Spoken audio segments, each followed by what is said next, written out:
Thanks for joining us for this video. It's a fairly exciting day. We get to change the oil in our generator.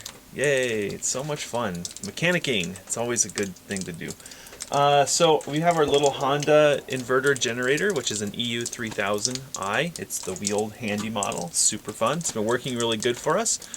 If you've been following our blog, we're doing an off-grid homestead, and this has been our power bill for the last 2.5 months. And it's going to be for a while until we get our solar system set up. And then hopefully it'll just be a backup system. Anyway, so we've been running it for quite a while. Everything's actually been going really well. It's very fuel efficient. But we need to service the generator. And the only thing really to service on the whole entire thing is the oil. So we're going to do an oil change today. If you've read the manual, or if you've looked at your manual, or you own this one, you notice that there's actually an oil access compartment here on the side. And that allows you to get to both the fill neck and the dipstick where you check the oil. And then on the bottom side, there's actually another plug or a port on the bottom where you can open the drain plug to drain the oil out. So I've been running the generator for a little while just to heat up the oil so it's easier to change it out. It's been cooling down also for a couple minutes so we don't burn ourselves. And we're going to drain it out the bottom there. We'll put the fill plug back in. We'll go ahead and add oil. For this, we actually chose to get 1030 genuine Honda oil just to keep our warranty intact. Since this is our lifeblood, we want to make sure that it lasts us a really long time. We picked this up at our local Honda generator dealer. So we're going to use probably about 8 ounces, I believe. Don't hold me to that. It's about 8 ounces, I think, of oil for this particular model. So let's get started changing the oil in our generator.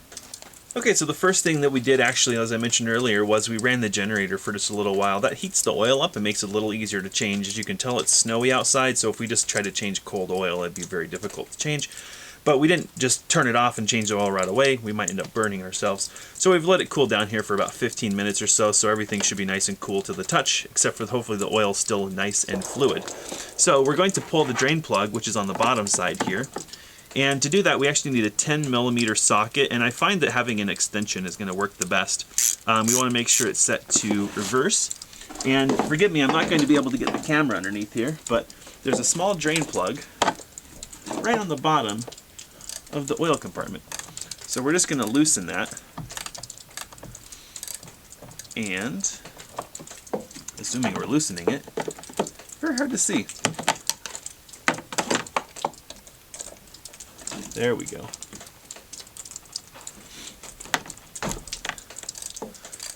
So we're going to loosen it first, and then we're going to move our little container underneath here so we don't get any on the tailgate. And then we're going to pull it the rest of the way out. So I'm just threading it out with my finger. Hopefully I can pull the bolt out so you can actually see what it looks like.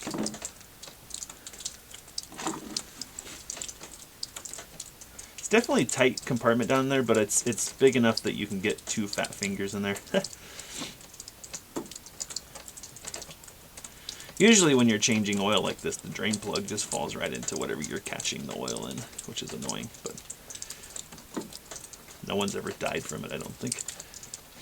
Almost done threading the drain plug. And there we go. And as predicted, the drain plug is now being swallowed up by the oil. So we'll let all the oil drain out.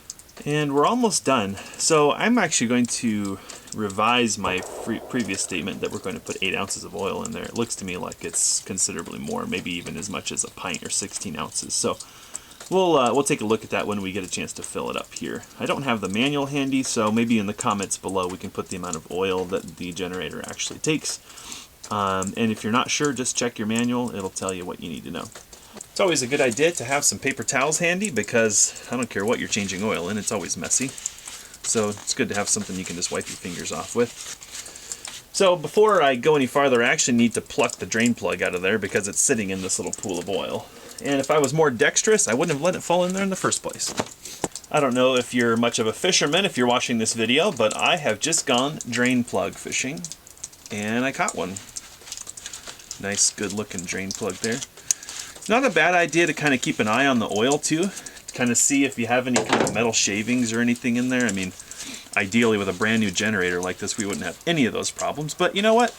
Keep an eye on things, try to get like preventative maintenance. So there's a little drain plug, comes out of this particular generator. So I'm going to go ahead and try to put that drain plug back in without dropping it back in the bath of oil. In fact, it's not going to be possible. This is too small, so I'm going to put my drop cloth underneath here to catch the oil that's dripping. And now I should be able to reach up in there.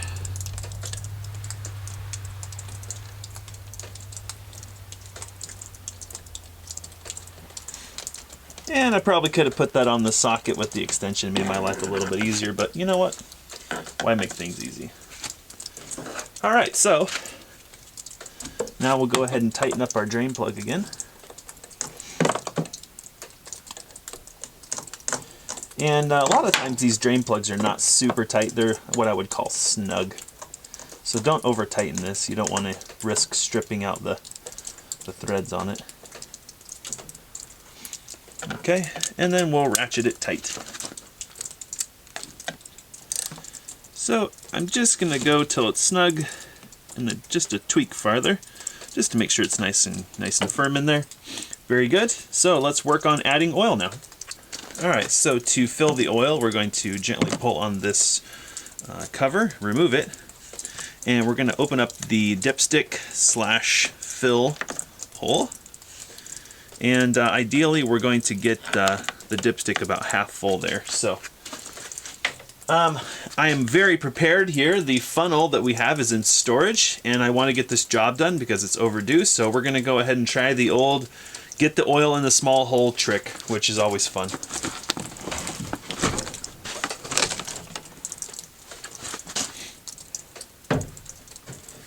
The best way to do that is probably to tip the generator just a little bit.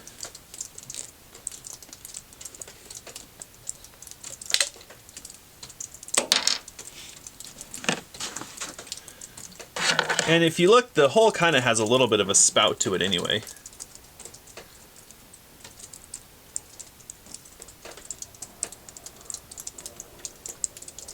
Alright, so we filled it up until it's just at the bottom of the threads here in the fill hole. So that should be just the right amount of oil there. We'll go ahead and put the dipstick back in. And of course, try to clean up as much as you can around the fill hole. If you're smart like me and you're not using a funnel, you'll have a little bit. But actually, it's pretty easy to fill that. It wasn't tragic. It's definitely kind of challenging because you have to tip the generator up. But, you know, do what you got to do there. So, should be good. Go ahead and top this off. Good. And dipstick is in nice and firm. If you can, try to keep all this oil stuff around here clean. Tends to build up and gets kind of gunky, and that just traps heat. So anyway, so we're now filled with oil there, and we can go ahead and put our cap back on this oil cover. And the last thing here, we're going to put this small cap back on, which is the drain port on the bottom here. It's kind of just a rubbery plug. Alright, it's in there nice and firm, and so we don't cause a Exxon Valdez here in our driveway. We'll move our oil. So everything looks like it's all done there. Having these little wood blocks helps, or something like that. Maybe some concrete blocks or a workbench or something would definitely be helpful. If you have to do it in the field, just some firewood like that. Alright, so we're all done. It probably took us about 10 minutes to do that oil change. It's pretty simple. Looks like we used about 16 ounces of oil, so I was off on my first calculation. I'll try to look up the manual here, and I'll try to put the information in the description of this video so you have something reliable. But if you're watching the video and you're not sure, just look at your user manual. It'll tell you how much oil to use. So we use Honda genuine oil. Oil should be changed. We're supposed to do that, I think, now every 100 hours or so. They say every 3 months or 100 hours. That's going to be a little more frequent for us because we run our generator quite a bit when we're doing construction things. So thanks for joining us for this video. That's how you change the oil in your Honda Handi generator. If you're new to our videos, please follow us on our blog. It's purelivingforlife.com. We're building an off-grid homestead here in the Pacific Northwest. As you can tell, it's a snowy day.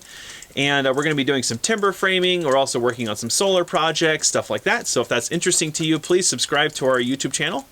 Follow us on our blog, purelivingforlife.com, and don't forget to follow us on Facebook and Instagram if you enjoy those. We do a lot of little micro posts and things like that. And we'll see you in the next video.